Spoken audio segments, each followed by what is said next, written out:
Sports academy complex Majerhat. Good morning সবাইকে। আজ video এখান থেকেই শুরু করছি। আজ সকালে প্রথম বুকিং ধরেই চলে এসেছি এখানে। বেশিক্ষণ অপেক্ষা না করেই পেয়ে গেলাম আমি আমার দ্বিতীয় বুকিং দিনের। এই জায়গাটা হলো একদম মাঝেরহাট স্টেশন সংলগ্ন এলাকারই একটা জায়গা, ইন্ডাস্ট্রিয়াল বেল্ট পুরোটাই। এই ট্রিপটা আমি নিয়ে যাব এই মাঝেরহাট থেকে খিদিরপুর হয়ে হাওড়া স্টেশন হয়ে বালি বেলুর হয়ে দক্ষিণেশ্বরের কোনো একটা জায়গায়। আমার যারা প্যাসেঞ্জার ছিল তারা দুজন পুরুষ এবং একজন মহিলা। এইবারই হচ্ছে গল্পের শুরু। আমি যখন ভিডিও শ্যুট করছিলাম রাস্তার, তখন আমার বাদিকে বসে থাকা একজন প্যাসেঞ্জার আমাকে বলল যে তুমি এই ভিডিওগুলো কেন শ্যুট করছো। আর একটা কথা বলতে ভুলে গেলাম, এনারা যখন নিজেদের মধ্যে কথা বলছিলেন তো তখন সেই ভাষাটা হিন্দি নয় আর বাংলা তো নয়, আমার মাথার উপর দিয়ে চলে যাচ্ছে কী ভাষায় কথা বলছে, অথচ আমার সাথে যখন কথা বলছে হিন্দি ভাষায় কথা বলছে। এরপর আমি ওনাদের পরিচয় জানার জন্য জিজ্ঞাসা করি, তাতে ওনারা আমাকে জানালো ওনারা নাকি সুন্দরবন থেকে এসে কলকাতায় মধু বিক্রি করার জন্য। এনাদের পোশাক আশাক ছিল খুবই অপরিষ্কার, নোংরা টাইপের। এরপর আমি বিভিন্ন রকমভাবে প্রশ্ন করি ওই প্যাসেঞ্জারদের। এই কথোপকথনে যা উঠে আসলো তা শুনে তো আমার অবস্থা খারাপ হয়ে গেছে। ওনারা হলেন রাজ্য রাজনীতির এই মুহূর্তে চর্চিত একটি জনজাতি। যাই হোক, এটা হলো একান্তই আমার নিজস্ব অভিমত, আমি ভুলও হতে পারি। এরপর বিভিন্ন রকম কথাবার্তা মাধ্যমে আমরা এগিয়ে যাই দক্ষিণেশ্বরের দিকে।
এনাদের যেটা ড্রপ লোকেশন দেখিয়েছিল এইখানেই, এইবার ওনারা বলছে না এইখানে না, নিবেদিতার ওপরে।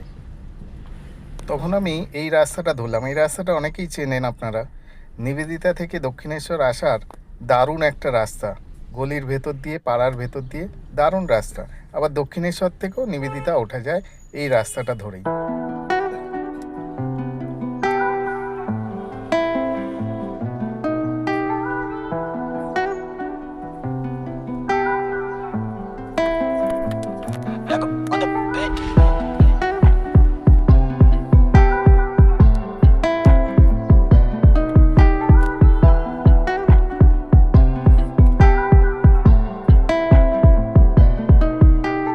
অবশেষে গন্তব্যে পৌঁছালাম, আর ভিডিওটা এখানেই শেষ করলাম।